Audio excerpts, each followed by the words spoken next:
Good morning. Good morning. How are you doing this morning? Very good. Wonderful. It is great to have you here. Please tell us your name and where do you go to church?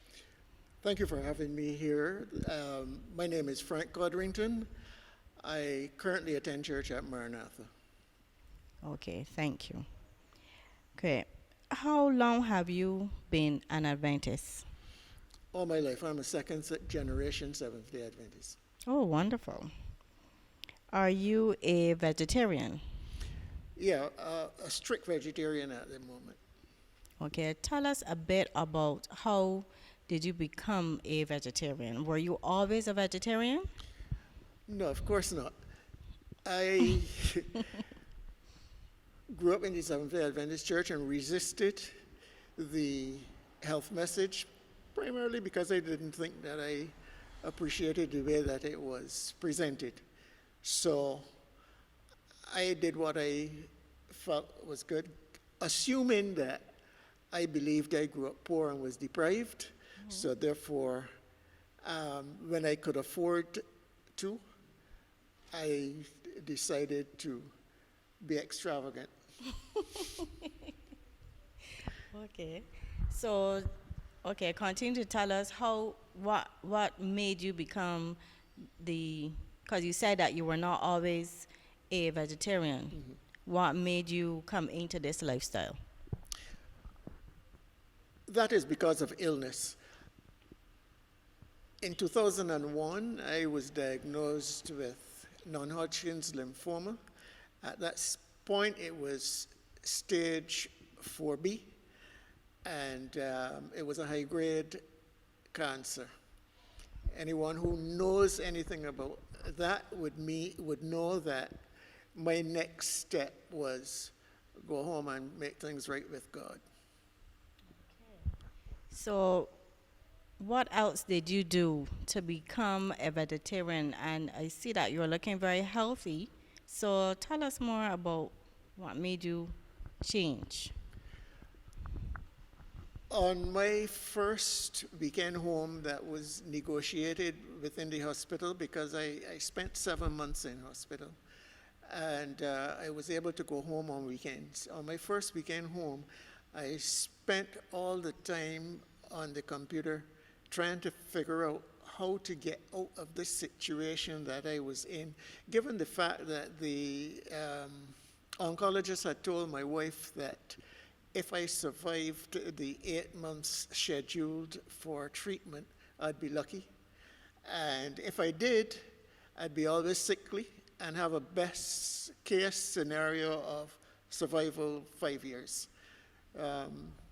Since I had no plan of dying, I had no interest in dying. I still don't have it yet. Yes. I was trying to figure out how I could get out of the mess I was in. I found on the internet an interesting situation because in that situation, the evidence that I found suggested that the medical fraternity knows what Seventh-day Adventists know and what we have been teaching, or we should have been teaching all along. They know that saturated fats and sugar are serious contributors to many cancers, but they don't tell you. They actually, my oncologist, when I asked him about it, told me, eat as per usual. Wow. And I just looked at my wife when he left the room and said, don't mind him, he won't kill me. That was the end of he and I on the subject of eating. I proceeded to make the change by going to the Genesis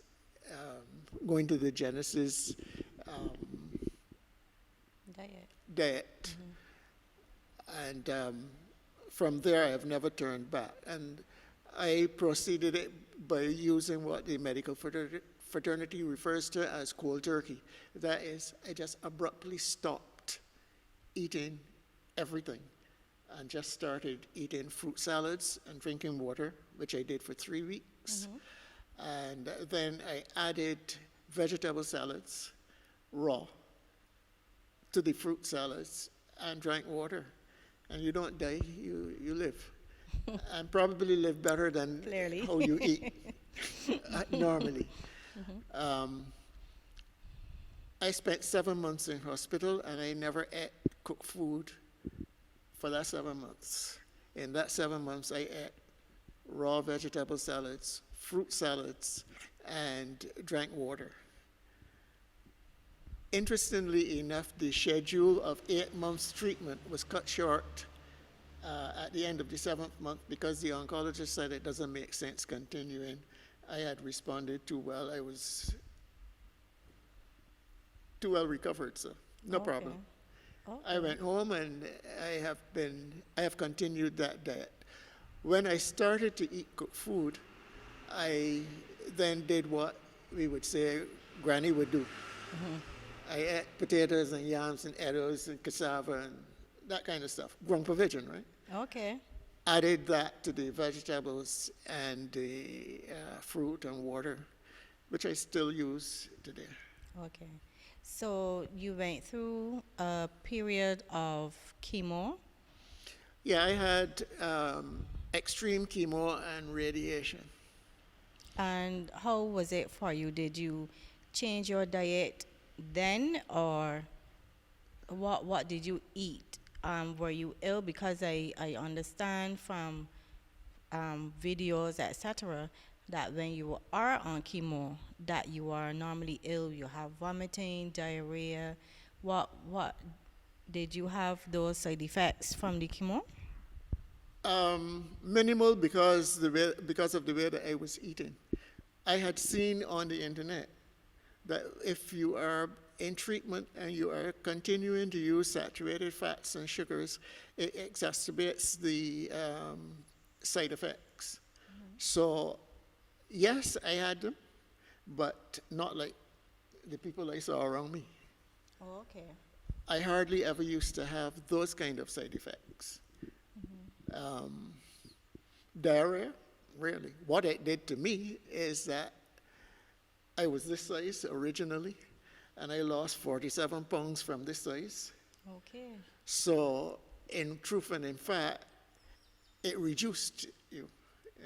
And everybody that I've seen on chemotherapy and radiation since then, they'll just lose body fat, the muscle, every kind of thing. It does that to you. Okay. Okay. So, others around you, have anyone else change their diet to what you changed your diet to, and what were the benefits of it? My wife changed, and from a bad case of fibroids, which they said the only solution was surgery, she changed at the same time I did. She has not had the surgery. She doesn't have any of the problems, never had them since then. My sister has a brain tumor.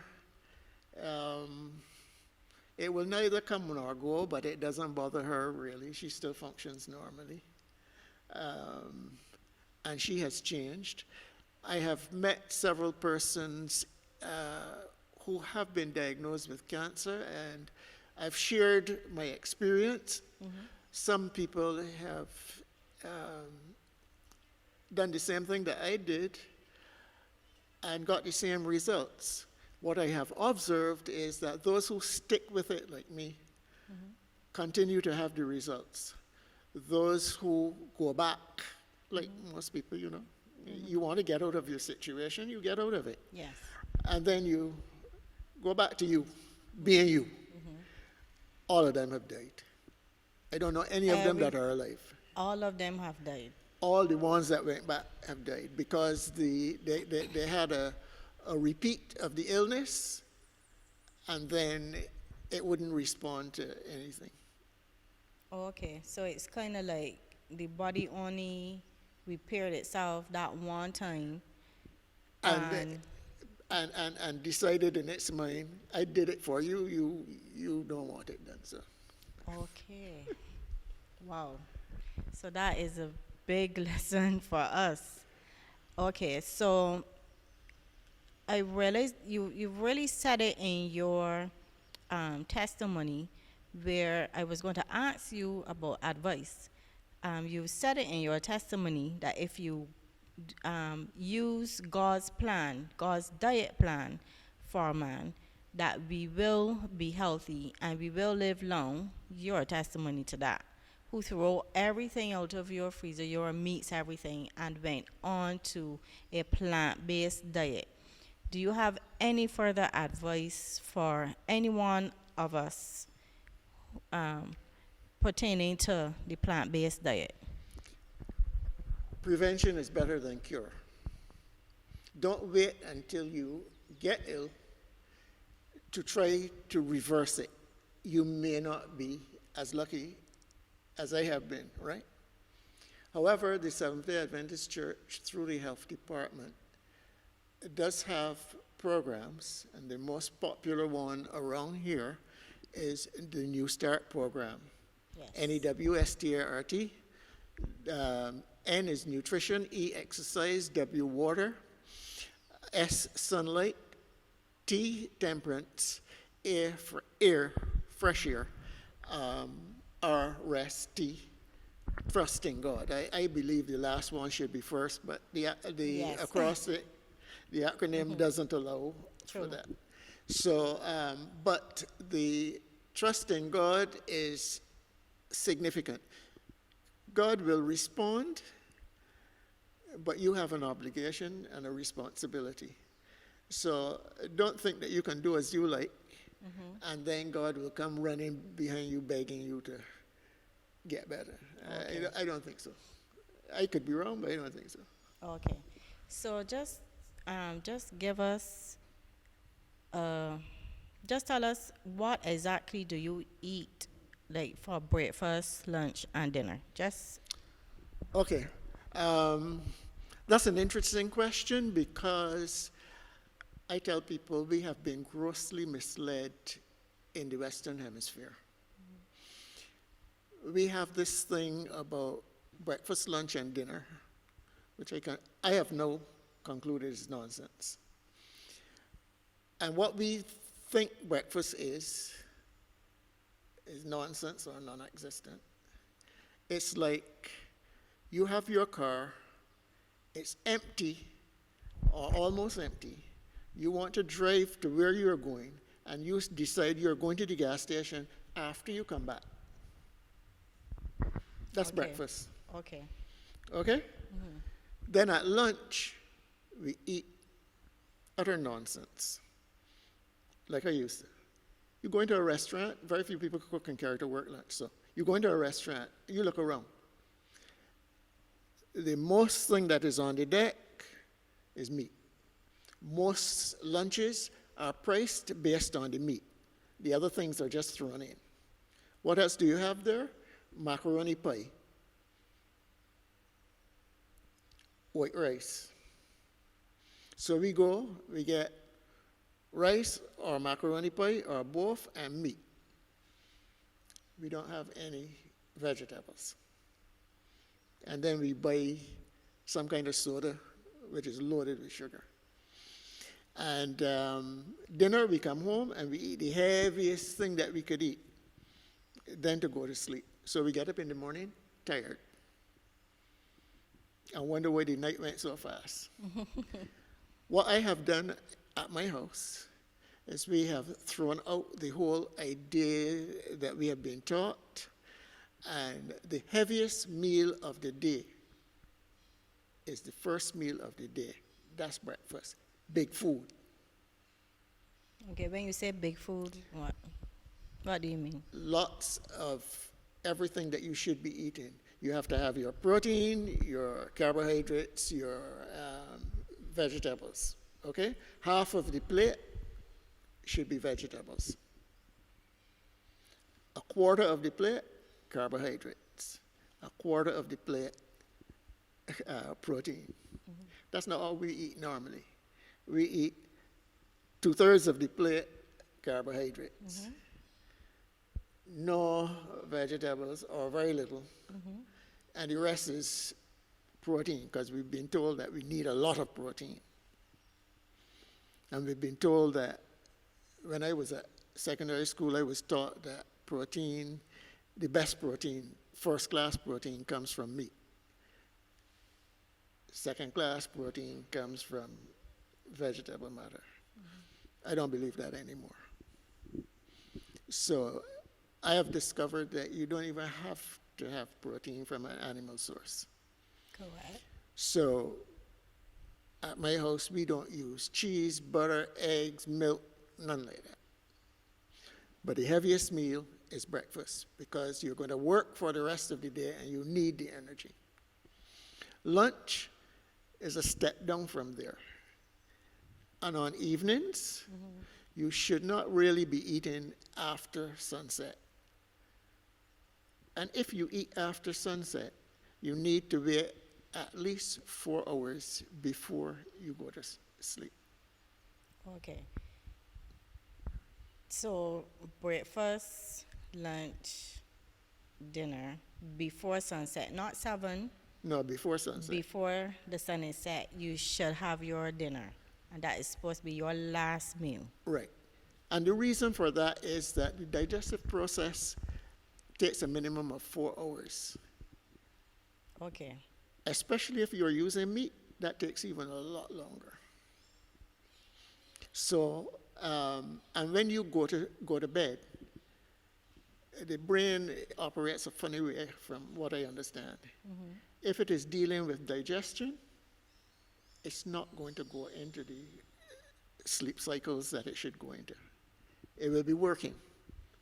So you have nightmares, you say. You get up in the morning and say, I didn't sleep well last night at all. I was dreaming all the time. That's your problem. Your belly was too full. Tummy was too full and you ate too late. Yes. Okay. And you mentioned earlier your wife had fibroids. She changed her diet as well. At the time that I changed, yes. At the time you changed, so and you said she never had to have the operation. No. And this is all of these years she have not, just like you, have not been ill or anything. Exactly. Go to work every day. And she's still working? Yeah. But she's younger than I am. Okay. Okay. Okay. Well, thank you. Is there anything else you want to let us know? Avail yourself of the opportunity to have the New Start program. If it is not here at Workman's, ask your health director to get it here. Oh, that would be me. Well, thank you very much, Mr. Codrington, for your advice. Thank you so much for your testimony. It is a very powerful testimony, and have a wonderful, wonderful day. Thank you so much for having me. Okay, thank you.